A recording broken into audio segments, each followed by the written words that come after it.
साथियों, आज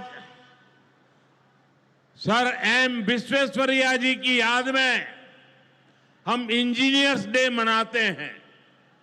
विकसित भारत, विकसित बिहार के निर्माण में इंजीनियर्स की बहुत बड़ी भूमिका है। मैं देश के सभी इंजीनियर्स को आज के दिन की बहुत बहुत बधाई देता हूं, अपनी शुभकामनाएं देता हूं। इंजीनियर्स का परिश्रम, उनका कौशल आज के इस कार्यक्रम में भी दिख रहा है।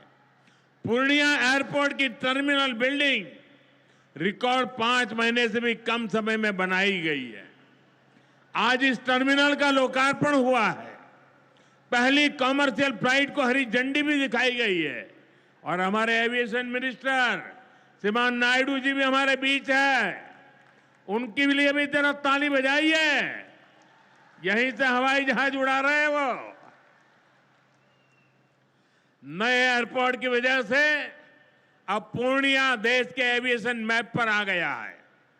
अब देश के बड़े शहरों से, बड़े व्यापारिक केंद्रों से पूर्णिया और सीमांचल की सीधी कनेक्टिविटी होगी। साथियों, एनडीए सरकार द्वारा इस पूरे क्षेत्र को आधुनिक हाईटेक रेल सेवाओं से भी जोड़ा जा रहा है। आज भी मैंने वंदे भारत, अमृत भारत पैसेंजर ट्रेन को हरी झंडी दिखाई है। आज अररिया गलगलिया नई रेल लाइन का उद्घाटन हुआ है। विक्रमशिला कटरिया नई रेल का शिलान्यास भी किया गया है। साथियों, कुछ दिन पहले ही भारत सरकार ने एक और बड़ा निर्णय लिया है। Buxar Bhagalpur high speed corridor के मोकामा मुंगेर सेक्शन को मंजूरी दे दी है। इससे मुंगेर, जमालपुर, भागलपुर जैसे इंडस्ट्रियल हब को बहुत फायदा होगा। सरकार ने भागलपुर, दुमका, रामपुर हाट रेल लाइन के दोहरीकरण को भी मंजूरी दे दी है। साथियों, देश के विकास के लिए बिहार का विकास जरूरी है और बिहार के विकास के लिए पूर्णिया और सीमांचल का विकास जरूरी है।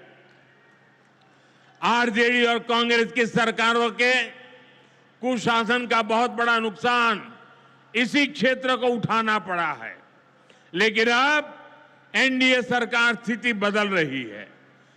अब ये क्षेत्र विकास के फोकस में है। साथियों, बिजली के क्षेत्र में भी बिहार को आत्मनिर्भर बनाने का काम चल रहा है। यहां भागलपुर की पीरपैंती में 2400 मेगावाट के थर्मल पावर प्रोजेक्ट का शिलान्यास किया गया है।